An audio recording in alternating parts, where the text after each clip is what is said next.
Bonjour à tous. Bonjour. Bonjour. Bienvenue à tout le monde pour la présentation sur le Sri Lanka. Je me présente, je suis Aurélie, la responsable des ventes et des équipes de MyGlobe, et Florane, et ma collègue qui est en charge de tous nos clients B2B et agence de voyage. Donc on a décidé de vous faire toutes les deux la présentation aujourd'hui. Nous sommes heureux de vous accueillir.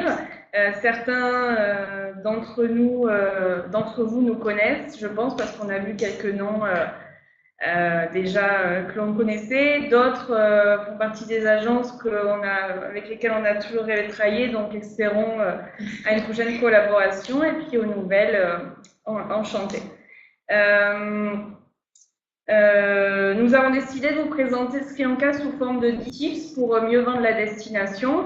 D'abord, on va commencer par une présentation de l'agence. Petit rappel, ce webinaire est enregistré, donc pour ceux qui souhaitent partir avant la fin ou qui ont raté le début, vous pouvez toujours revoir la présentation. Je pense qu'on peut aussi enregistrer le PowerPoint. En même temps qu'on fait notre présentation d'une vingtaine de minutes, vous allez pouvoir poser des questions sur le chat, comme certaines sont déjà en train de faire. On a décidé de plutôt continuer notre présentation et de répondre à la fin à toutes vos questions, pour que ce soit peut-être plus clair pour tout le monde. Donc, une nouvelle fois, bienvenue. J'espère que tout le monde peut voir la présentation. Et c'est parti. Donc tout d'abord, petite présentation du Sri Lanka. Donc c'est une toute petite île placée à l'est de l'Inde. La capitale c'est Colombo, qui est une étape qui a parfois mauvaise presse, mais qui est sympa à visiter. On a un pays d'une superficie de 65 000 km², ce qui est assez petit, qui représente 1/9 de la France. 3 langues officielles, le singalais, le tamoul et l'anglais, de par les deux cultures principales du pays qui sont le singalais et le tamoul.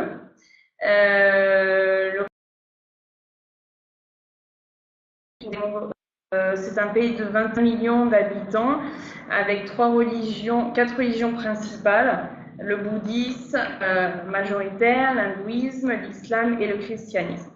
La monnaie est la roupie sri-lankaise. Petite présentation de notre agence. Donc, une nouvelle fois, l'agence s'appelle MyGlobe Travels. On est basé au Sri Lanka même, à Colombo.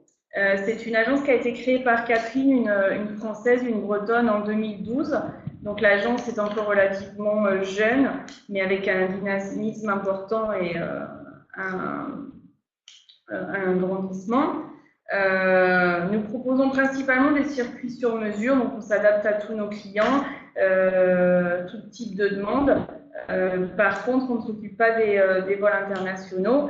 L'équipe est multiculturelle, on est à peu près une vingtaine aujourd'hui au bureau, entre les équipes de vente, opérationnelles, les comptables, etc. On a à peu près la moitié du personnel qui est francophone ou germanophone, et notre site est en 3 langues.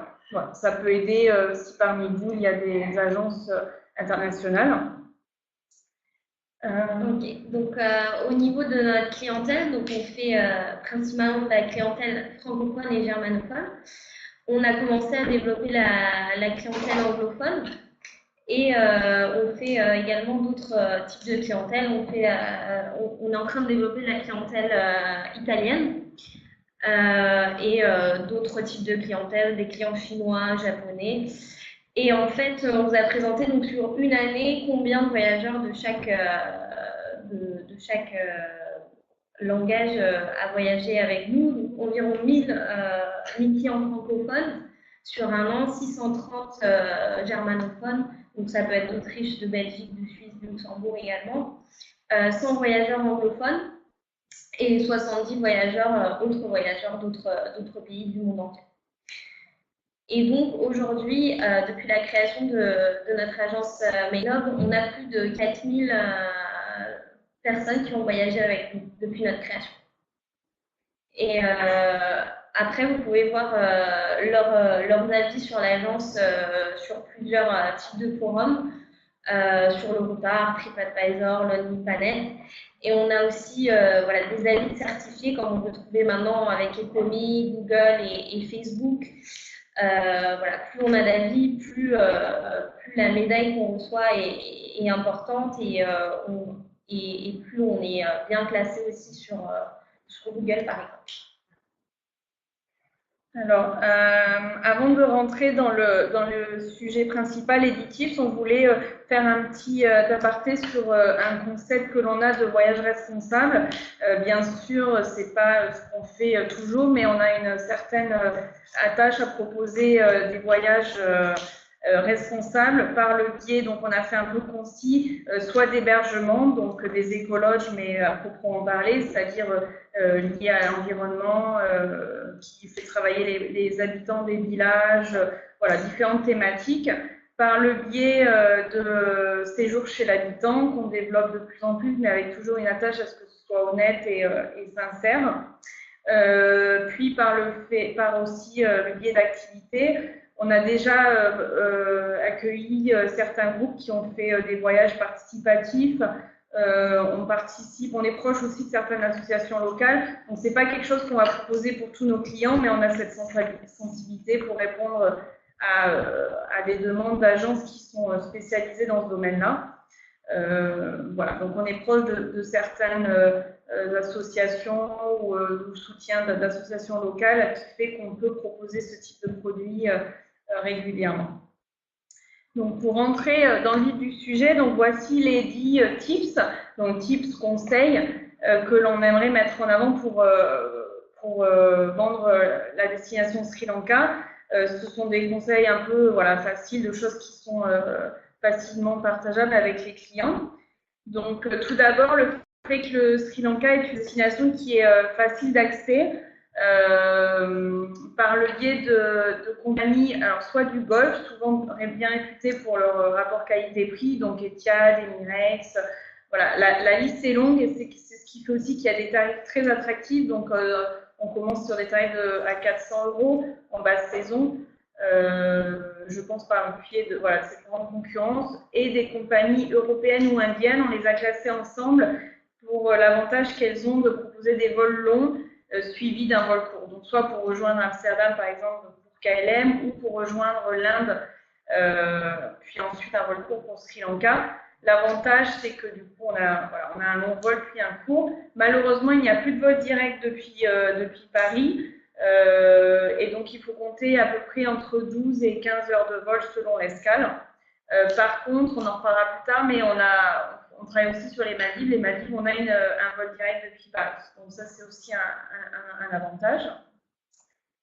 Au niveau du deuxième avantage du Sri Lanka, c'est que c'est une destination qui est idéale toute l'année. C'est-à-dire que peu importe quand les clients veulent partir, il y aura toujours une région à explorer en fonction des saisons. On va dire que du coup, d'avril à novembre, pour les clients, on va privilégier la côte est du pays. Donc, ça va être trois plages un peu principales, voire 4, donc Trincomalee, avec en dessous Pasikuda, Batticaloa. Batticaloa qui n'est pas tout à fait une étape balnéaire, plus chez l'habitant. Et Arugambé en dessous, donc une plage plus destinée à des surfeurs.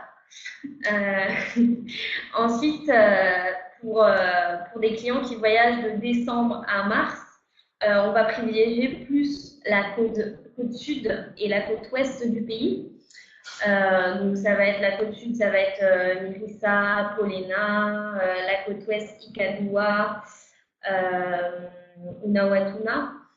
Et on a aussi sur la côte ouest, au nord de la côte ouest, on a Kalpitia, qui n'est pas vraiment une destination balnéaire, mais plus une destination nature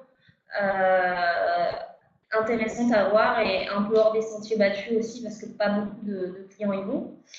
Et sinon, il faut savoir que le Sri Lanka, c'est aussi 26 degrés en moyenne toute l'année.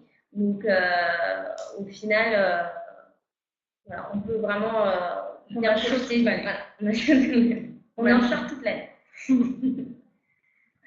Troisième conseil, c'est une destination qui est sûre. Donc, bien sûr, elle est connue pour sa guerre civile qui a pris fin en 2009, mais depuis, c'est une destination qui est relativement confortable pour les clients, que ce soit pour des clientèles familiales, pour des voyageuses solo aussi, très importantes. Les filles nous demandent souvent, on est seul, est-ce qu'avec un chauffeur ça passe, et on a plein de groupes, enfin plein de tours solo qui se passent très très bien. Une destination gay-friendly aussi, on a également pas mal de clientèle. On est en fait référencé sur le site d'Utopia, on a eu pas mal de tours sur lesquels il n'y a eu aucun problème, on s'adapte en fait, on choisit le bon chauffeur et puis les hôtels qui correspondent. On a juste pour cette slide décidé de vous mettre une petite notation de Daily Mirror, un journal qui dernièrement a présenté une décision du gouvernement chinois comme quoi le Sri Lanka était une des destinations les plus sûres au monde. Voilà. Au-delà de sa sûreté, le Sri Lanka est aussi connu pour être chaleureux, on dit toujours l'île au sourire, ce qui est vrai. Généralement, les locaux sont assez accueillants, même s'ils essaient de magouiller une chose ou deux ou de vendre des petites choses, c'est jamais avec de la méchanceté ou sans insister. Voilà, donc ça c'est quand même un gros plus de la destination.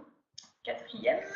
L'avantage numéro 4, c'est que le Sri Lanka présente des paysages très variés. C'est-à-dire qu'on va avoir aussi bien des paysages urbains que des paysages plages, que des parcs nationaux. Donc, il faut savoir qu'aussi, au niveau des parcs nationaux, on va avoir une faune et une flore différentes en fonction de la localisation du parc. Par exemple, au nord du pays, on a le parc de Villepatu, qui est un parc destiné à l'observation des léopards. Donc ça va être un paysage un peu aride et avec également une nature très très sauvage. Et on a aussi le parc de Yala, par exemple, au sud, qui va être un mix entre terre et mer, entre guillemets, donc complètement différent. C'est ce qui est intéressant aussi à Sri Lanka. On va avoir des paysages montagneux et des plantations de thé, donc ça va être des paysages très verts et avec beaucoup de points de vue aussi à voir, qui est sympa pour les clients. Après, ça va être aussi pas mal de sites historiques liés aux différentes religions aussi présentes au Sri Lanka, donc des temples bouddhistes, des temples hindouistes. Donc, pas mal de temples et de sites intéressants à découvrir. Et d'autres paysages comme des rivières, des lacs. On a aussi la lagune au Sri Lanka qui est présente dans tout le pays. Donc, avec pas mal de croisières en bateau à faire dans différentes localisations du pays. Cinquième conseil pour vendre la destination, c'est le choix des activités variées. Donc, on a fait un petit patchwork de plein de possibilités. Bien sûr, les choix sont encore plus grands et on continue à grandir notre offre qui est déjà pas mal large. Donc, on a classé en trois catégories les activités. Tout d'abord, liées à la culture locale. Donc, très réputé, surtout sur le marché allemand et on espère de plus en plus sur le marché français, c'est le côté bien-être. Donc, beaucoup de pratiques du yoga et pratiques de l'Ayurveda dans des centres spécialisés, mais aussi parfois dans des hôtels qui vont proposer seulement des séances de yoga quotidiennes. Aussi des endroits pour la méditation et des lieux où on peut aussi accueillir des groupes parce que parfois on a cette demande bien-être pour des groupes un peu spécialisés avec des profs de yoga qui viennent de France ou des groupes qui se constituent par notre biais. Tout ce qui est lié au thé, donc bien sûr la visite d'usine, mais aussi la rencontre avec les cueilleuses, la démonstration, la dégustation, etc. Donc tout ce qui est lié au thé est assez large dans le pays. Les pierres précieuses, bien sûr, la destination est connue pour ça. Donc il y a des étapes qui sont destinées aux GEMS et qui sont très intéressantes pour les personnes intéressées. Tout ce qui est cours de cuisine, apprentissage de la gastronomie, le choix est large, l'artisanat, donc souvent c'est par le biais, comme je vous disais tout à l'heure, d'hôtels qui font travailler les personnes du village. Donc là, on a l'exemple de la poterie, mais on a un grand choix de découvertes. Tuk-tuk safari, on l'a mis dans l'activité locale parce que le tuk-tuk est un moyen de transport utilisé quotidiennement par tout le monde, même par nous.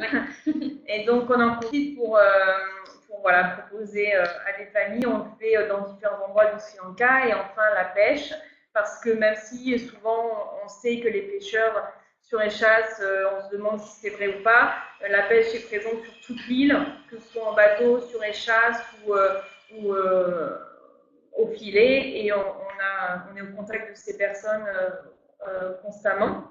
Ensuite, on a proposé des activités côté mer. Alors là, le choix est large. On est encore une fois une île, donc comme Florent le disait tout à l'heure, qu'on soit en hiver ou en été, sur la côte est ou ouest, les activités sont différentes. Donc selon la demande du client, on s'adapte. Il y a des plages qui sont dédiées au surf, d'autres pour le kitesurf. Le snorkeling, pareil, on a des spots qui sont plus réputés que d'autres. L'observation des dauphins, c'est essentiellement en hiver et on a une plage dédiée à cela. Planche à voile, catamaran, plongée, baleine. Voilà. Donc en fait, ça, il faut vraiment qu'on sache. Généralement, quand on reçoit une demande d'un client, c'est important qu'on sache quel type de plage ils veulent, quel type d'activité et avoir un maximum de précision sur ce que le client aime, des plages plus sauvages, des plages un peu plus animées. C'est vrai qu'on a pas mal de choix et on ne vaut mieux pas se tromper sur la partie plage du séjour, c'est la partie la plus longue en fait. Troisième catégorie, les activités côté terre. Donc les treks, on propose pas mal de treks. On travaille aussi avec des agences déjà en France spécialisées. On a 2 personnes dans nos équipes qui adorent ça et qui vont constamment découvrir des nouveaux endroits. Safari, donc un peu comme le disait tout à l'heure Florane, on a différents types de parcs nationaux. On a aussi des parcs nationaux qui sont un peu moins connus, où il y a du coup moins de jeeps et moins de touristes. Selon les types d'animaux que les clients souhaitent faire, on propose. Tout ce qui est rafting, canyoning, donc on a une ville principalement dédiée pour cela, et qui est Kitulgala. Voyage survol du train culturel en montgolfière, spécialement en hiver. Donc c'est une activité un petit peu chère mais qui est sympa à proposer, spécialement pour les lunes de miel. Balade en vélo dans différents endroits, balade dans le bateau, que ce soit en barque, en catamaran ou en bateau divers et variés, on a plein de choix. Kayak plutôt pour les rivières. Et puis enfin, golf, on a 3-4 golfs très importants où souvent les clients se régalent sur une journée. Et on peut faire aussi des circuits en avec ces golfs, s'il y a de demandes un peu particulières aussi, on peut arranger ça. Au niveau, donc au Sri Lanka, il y a pas mal aussi de festivités, donc ça va être un avantage aussi pour les clients pour entrer encore plus dans la vie locale. Savoir que le Sri Lanka, on a pas mal de poya, donc je pense qu'on est l'un des pays ayant le plus de jours fériés. Un par mois. On est content. Faut savoir qu'il y a le poya principal que les clients veulent voir, c'est la fête principale, c'est la Peraira de Kandy, donc qui a lieu cette année en août, mais qui a lieu selon les années, soit en juillet, soit en août, et les dates changent chaque année. En général, le prix des hébergements sont plus chers à cette période, mais c'est un événement sympa parce que la Peraira, c'est tout un ensemble. Donc, c'est un spectacle avec les éléphants qui portent des costumes et aussi pas mal de danseurs et vraiment un show dans la rue. Après, Pour situer, donc, on a l'Adams Peak qui est situé dans la région montagneuse du pays, qui est un lieu en fait de pèlerinage pour les Sri Lankais. Et le pèlerinage a lieu entre décembre et fin mai. Donc ça, c'était quelque chose de sympa à faire et d'unique pour le client d'entrer vraiment dans la culture sri-lankaise. Parce que c'est quelque chose d'unique en fait. C'est-à-dire qu'on voit les pèlerins amener du riz à Bouddha et des cadeaux. Ils le font en tongs, alors que bon, les clients vont le faire en basket et en tenue de sport, donc c'est sympa de voir la différence.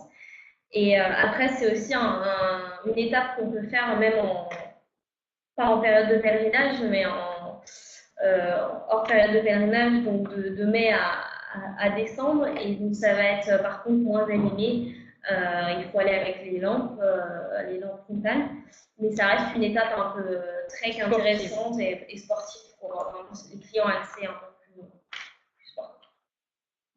Et du coup, selon les périodes de voyage, on conseille en fait des festivités parce que parfois, donc là, c'est les plus connus, mais parfois il va se passer une célébration à Colombo, il va y avoir une Peraera à Kandy ou ailleurs, et parfois c'est aussi à la chance du client, il tombe sur une Peraera, on n'était pas informé, ou un éléphant qui traverse illuminé un soir dans une ville. Voilà, on ne connaît pas toujours les grandes cérémonies, les petites cérémonies. Par contre, les grandes sont là et on essaie de les inclure au voyage lorsque c'est possible. Ensuite, on a un choix d'hébergement qui est large au Sri Lanka, aussi en fonction du budget et des envies du client. Donc, on a des hôtels standards, donc des hôtels basiques, on va dire 3 étoiles, des hôtels un peu plus confort. Donc, on va dire que ça va être des hôtels à 4 étoiles. Et après, niveau au-dessus, donc hôtel de luxe. On va avoir des hébergements luxueux, mais de petites structures. Donc, ça va être des boutiques hôtels avec maximum une dizaine de chambres pour des clients luxe, mais qui n'aiment pas, par exemple, être en gros resort. Après, on a les hébergements donc, chez l'habitant. Qu'on fait régulièrement pour des clients qui veulent vraiment être au contact de la population locale. Ça permet de découvrir la nourriture locale aussi. Des hébergements en guest house. Donc chez l'habitant, ça va être 1 ou 2 chambres et en guest house, ça va être c'est aussi chez l'habitant, mais c'est-à-dire que l'habitant a des employés et ça va être plus de 3 chambres pour la guest house.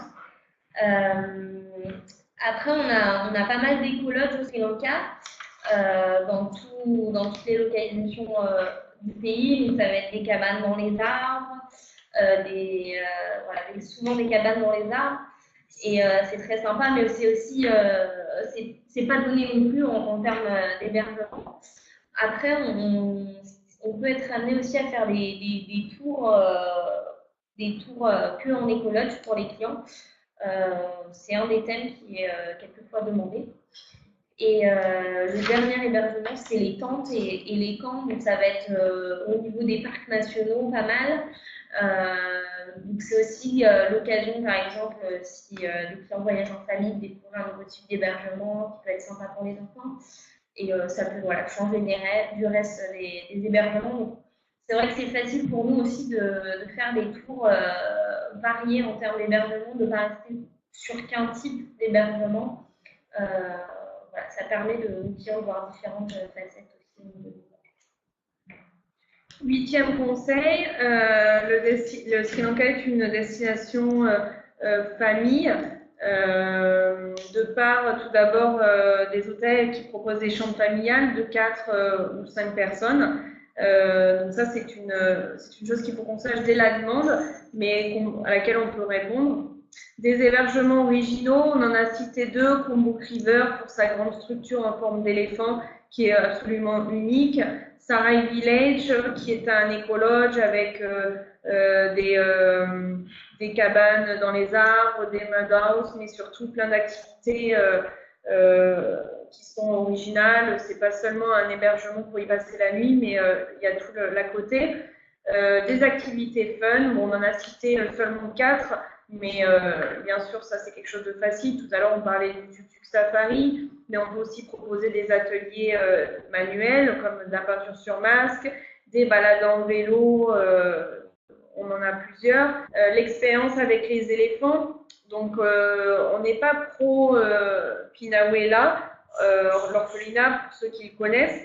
Par contre, on travaille avec un centre Millennium qui est à côté et qui propose des activités de presque 24 heures durant lesquelles on peut approcher l'éléphant, apprendre à le comprendre et puis voilà, participer à son bain, à son alimentation. Et ensuite, on a cité l'acrobranche, mais des activités comme ça, comme tout à l'heure on parlait du rafting, il y en a plusieurs. Il faut juste qu'on sache si les clients aiment plutôt l'aventure, les activités manuelles, etc. 9e conseil. Le Sri Lanka, c'est une destination lune de miel en fait, parce que souvent les clients vont demander Sri Lanka plus les Maldives. Donc, ce qui est intéressant pour les Maldives, c'est que on peut y accéder depuis Paris en vol direct. Et pour le Sri Lanka, on n'est qu'à 1 heure de vol depuis Colombo. Donc, c'est très très rapide. Au niveau des hôtels, on a un choix qui est très très grand, donc 100 îles hôtels, qui sont consacrés uniquement au tourisme. Mais après, on a aussi des îles locales avec aussi des guest house et des hôtels un peu plus standards. Et voilà, on a 3 modes de transfert pour accéder aux îles. Donc, on a aussi bien le speedboat que l'hydravion, où on peut même combiner speedboat et hydravion. Speedboat, ça reste le transfert le moins onéreux pour les clients. Le plus onéreux, ça reste l'hydravion, mais ça permet de faire une expérience en même temps pour le client, de voir les paysages. Voilà. Et au niveau des repas, donc en général, les clients optent pour l'option all inclusive. Donc, ce qui est intéressant sur 3-4 nuits.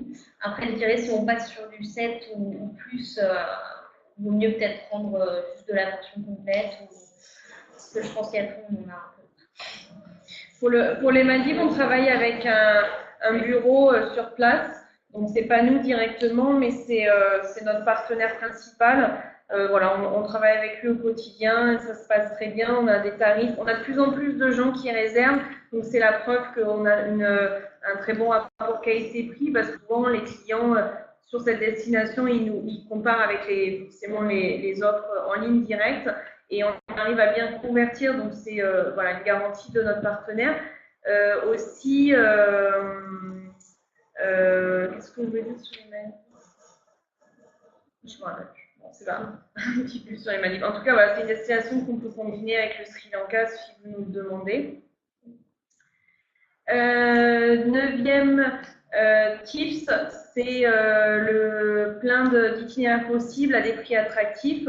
Donc déjà, on voulait vous dire qu'on connaissait très bien la destination. On est une équipe de gens on voyage pas mal les week-ends, on découvre les lieux, on organise des repérages, donc on essaie d'ouvrir aussi des nouvelles zones, rencontrer des gens qui essaient de développer des campagnes où ne vont pas les tour opérateurs ou le tourisme de masse. Pour nous, c'est un gros plus aussi pour nos clients en direct. Donc forcément, le fait qu'on soit toujours sur les routes permet de proposer des choses un peu innovantes.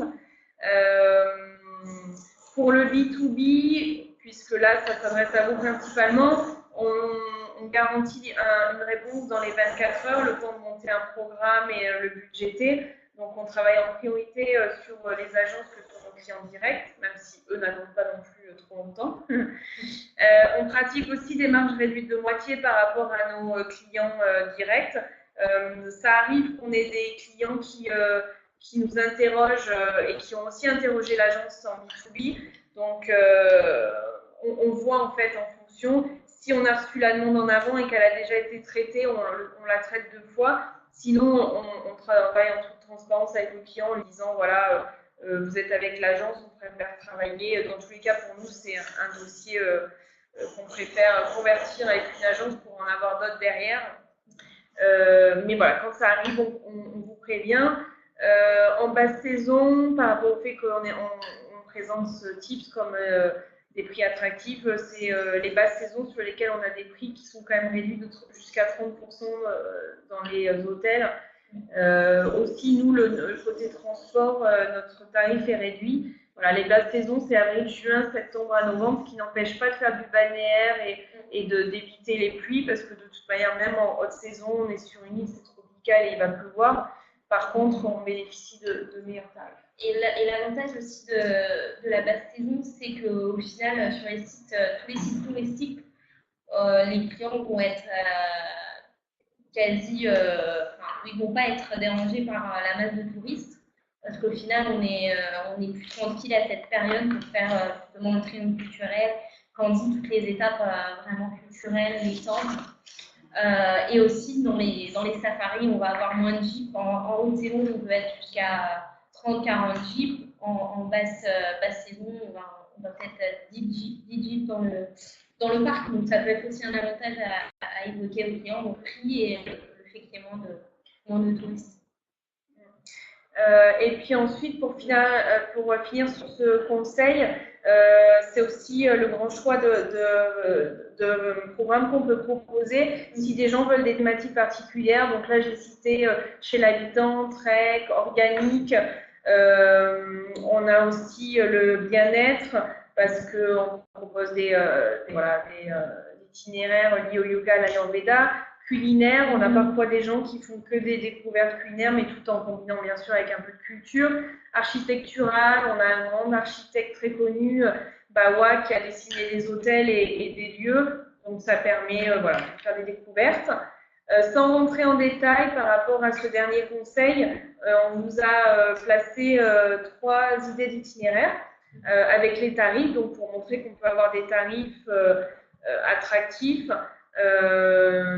Sur une base de 4 personnes, sont ces tarifs-là, pour découvrir le Sri Lanka de différentes manières. Donc le premier, c'est l'essentiel. Donc ça, je pense que c'est les villes que vous connaissez sûrement tous. Sigiriya, Montrian culturel, Kandy, Ella, Davalavé, Place du Sud. Ce sont les essentiels et ce sont les incontournables, mais on peut quand même passer un très bon voyage en découvrant cela. Après, on a le circuit chez l'habitant qui nous est beaucoup demandé. Donc là, on est pareil sur une dizaine de jours. Ce qui est intéressant de voir pour les clients qui veulent vraiment être proches de l'habitant, c'est d'aller dans le nord du pays, à Jaffna. Donc ça, c'est vraiment une étape vraiment intéressante parce que Jaffna est un peu moins, entre guillemets, moins développé que le reste du pays et il y a toujours plein de choses à visiter, les marchés locaux, il y a plein de petites îles aux alentours aussi, donc on peut accéder en bateau privatif. Après, étape très intéressante aussi, donc, en termes de logement chez l'habitant, donc c'est Batticaloa, comme vous évoqué tout à l'heure. Donc à Batticaloa, c'est pas une étape balnéaire, c'est une étape chez l'habitant. En fait, on a une Française qui est basée à Batticaloa et qui propose divers logements chez l'habitant. Et nous, on propose souvent avec les enfants, c'est sympa aussi. Ça permet aux enfants d'être au contact d'enfants sri-lankais également. Et c'est sympa. Et sinon, on a un peu d'original donc, sur cette itinéraire, on a Kurunegala. Qui est une étape en fait en plein cœur des plantations de coco et qui permet aussi de revenir, de faire une étape en revenant de la côte est. Un dernier exemple, circuit en famille avec des étapes pareilles qui sont connues, combinées à Kalpitia dont on parlait au début, qui est réputé pour le kitesurf l'été, l'observation des baleines, des dauphins l'hiver. Donc une destination qui est sympa, un peu la Sri Lanka. Boutala pour l'hébergement qu'on vous proposait tout à l'heure avec le grand éléphant et les activités, la orange, etc. Et puis voilà, des étapes après Safari et Côte Sud pour le balnéaire. Donc ça, c'était juste 3 exemples de programmes. Bien sûr, on peut s'adapter et on construit tous nos programmes sur mesure. Dernière slide pour nos 10 conseils pour rendre la destination, ce que j'espère on va vous avoir aidé à faire. Donc la présentation est désormais terminée. On va peut-être juste la conclure par une petite vidéo brève. Si vous le voulez bien. Donc ce webinaire est mis en ligne, donc n'hésitez pas à le partager avec vos collègues ou à la revoir si besoin. Nous, de notre côté, on vous fera un email suite à cette présentation pour à nouveau se présenter et puis revenir sur les événements. Je pense que Together va aussi vous envoyer le lien pour accéder à la vidéo. Donc voilà, n'hésitez pas à la revoir. Une petite dernière photo de notre équipe pour vous souhaiter une bonne fin de journée. Et place à une courte vidéo d'1 minute et ensuite on répondra à vos questions. On a vu 3 questions arriver, mais du coup, peut-être que pendant le moment de la vidéo, vous allez pouvoir en mettre un peu plus. À plus tard.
Je pense que la vidéo n'a pas fonctionné pour tout le monde.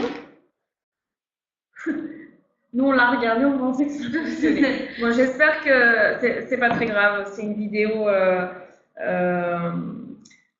qui montre un peu la locale. Pour répondre aux questions, on en a vu arriver 4. Donc la première concernant Pinahuela, effectivement, c'est pas une étape qu'on aime proposer parce que c'est une étape. Alors, il y a plusieurs raisons. La première, c'est que c'est l'étape tour opérateur qui est dans tous les programmes et du coup avec beaucoup de gens, beaucoup de visiteurs, tourisme de masse, des bus, enfin voilà. Donc on n'est pas très fan pour cette raison. Aussi parce que on connaît très bien notre clientèle française. Souvent, être au contact de clientèle, malheureusement, mais bon, c'est comme ça, de Chinois ou de pays du Golfe, les gens ont un peu du mal. D'ailleurs, pour les hôtels aussi, on essaie de faire attention à ce que les gens ne soient pas au contact trop de cette clientèle-là. Voilà. Par rapport à Pinahuela, je pense pas que les éléphants soient maltraités comme certains le prétendent. Maintenant, voilà, tout ce qui, vous prenez une photo, il faut payer, vous voulez donner le biberon, il faut payer ou faire la queue. C'est assez particulier. C'est la raison pour laquelle on ne propose pas. Maintenant, les clients qui le souhaitent, on leur propose. Nous, comme on vous disait tout à l'heure, on préfère travailler avec des centres un peu plus à taille humaine comme Millennium. Deuxième question, Florence va y répondre par rapport aux francophones. Concernant les chauffeurs francophones, on en a de disponibles. On en a 5 avec qui on travaille régulièrement. Parce qu'au Sri Lanka, c'est vraiment pas évident de trouver des personnes qui parlent français correctement, on va dire, pour pouvoir suivre une conversation avec le client, lui expliquer des choses par rapport à l'histoire du pays, les sites importants. Et en fait, ça va être, pour nos clients, donc ça va être soit un chauffeur francophone directement, ou soit un chauffeur anglophone accompagné du traducteur francophone, en fonction des disponibilités de chacun. Par rapport au guide national à proprement parler, donc obligatoirement on le propose sur un tour de 7 personnes et plus. Donc ce sont des gens qui ont vraiment qui ont plus de licences et qui ont voilà, un niveau de diplôme plus élevé. Aussi pour des clients du coup qui ont plus de besoins en termes de culturel, de connaissances ou qui ont un budget aussi plus élevé parce que les guides nationaux sont quand même beaucoup plus chers que des simples guides ou accompagnateurs francophones qui accompagnent les clients. Par rapport au tourisme, je dirais qu'on est loin d'être une destination, la plus touristique des destinations comme je sais pas, des pays je sais pas, j'imagine en tête le Mexique, ouais, voilà, Bali, c'est vrai que en période touristique, Sigiriya par exemple, il y a du monde, mais on arrive toujours à un peu éviter quand même les bus et tour opérateurs, soit en arrivant tôt sur les sites. Il y a des sites qui sont encore très peu visités, comme Anuradhapura, Polonnaruwa, pareil, on arrive à se sentir un peu unique, ou alors on va carrément hors sentier battu, on fait des treks, on dort dans des hébergements un peu différents. C'est une destination qui veut être touristique, qui veut atteindre, je ne sais plus combien, 20 millions de tourisme, mais on en est encore loin. Par contre, c'est une destination qui a encore peu d'hébergement. Donc l'atout, c'est qu'on n'a pas le mur de béton sur les côtes ou dans les montagnes, etc. Mais ce qui fait aussi que les hôtels sont vite complets. Donc, généralement, les demandes des agences par rapport à nos clients directs, on sait, vous faites des demandes quand même plus en avance ou on peut gérer du last minute, mais c'est vrai que à certaines périodes, par exemple Noël, Nouvel An, février, juillet, août, on a quand même parfois des hôtels qui sont complets et il faut qu'on change l'offre. Après, il y avait une question sur le lien pour le replay et pour la vidéo. Comme Sarah a répondu, on peut vous l'envoyer. Après, on a des vidéos aussi qu'on personnalise en interne. On a une personne qui les monte. On a un drone et du coup, on part en voyage vidéo. Voilà, quand des agences deviennent aussi de bons clients à nous, on monte des vidéos selon votre thématique. Voilà, des voyages filles, des voyages solidaires, des voyages un peu plus chez l'habitant. Voilà, on a fait des vidéos pour certains de nos clients déjà. Tout ça, on verra selon la demande de chacun. Ensuite, la prochaine question, combien de temps faut-il pour faire nord-sud et est-ouest? Donc, je pense que vous en doutez, on ne peut pas faire directement nord-sud ou est-ouest au Sri Lanka. Il va falloir faire certains groupes d'étapes un peu.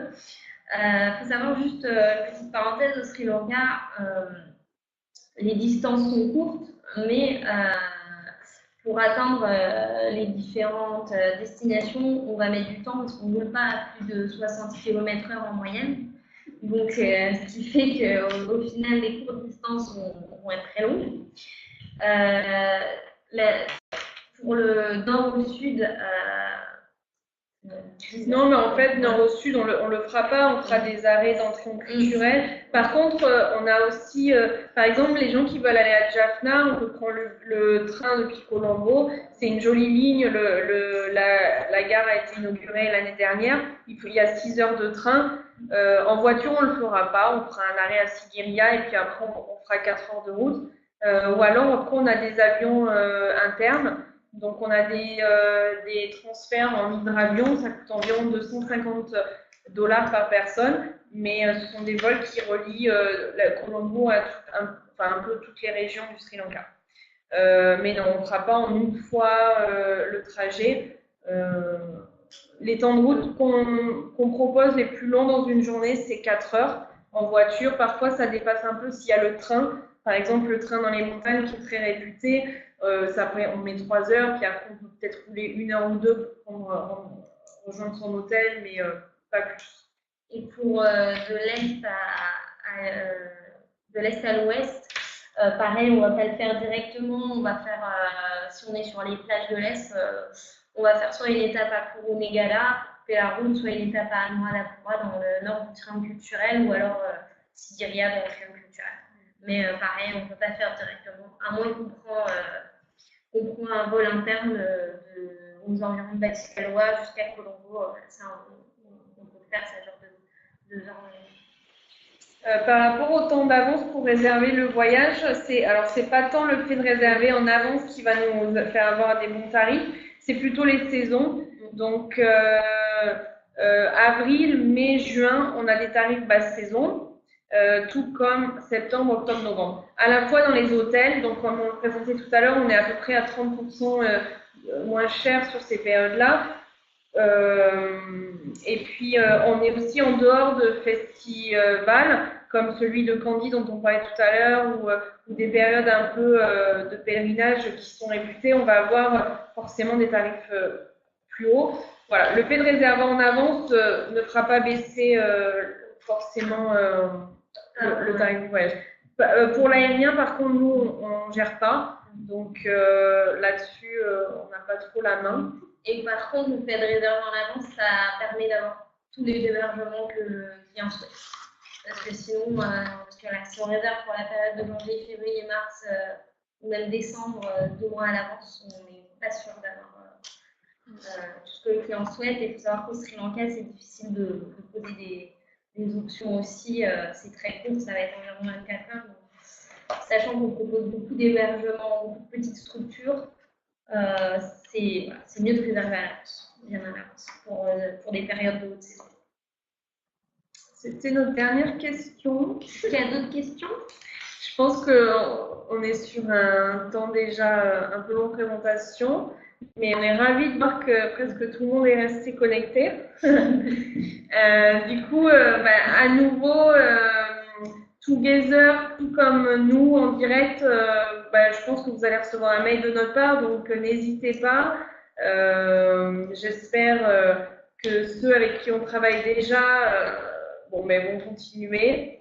On fait ce qu'on peut pour, et puis que voilà, tous les nouveaux, on aura l'occasion de se rencontrer. On va participer à des événements Together prochainement. On sera à Paris pour des salons, donc voilà, plein d'occasions de mettre des visages sur les noms qui défilent. Merci à vous tous aussi. Merci à vous tous. Je pense que c'est Sarah qui va clôturer. Suspense. Et du coup, la vidéo, on vous la remettra aussi. Oui, je vais vous la renvoyer par email pour chacun.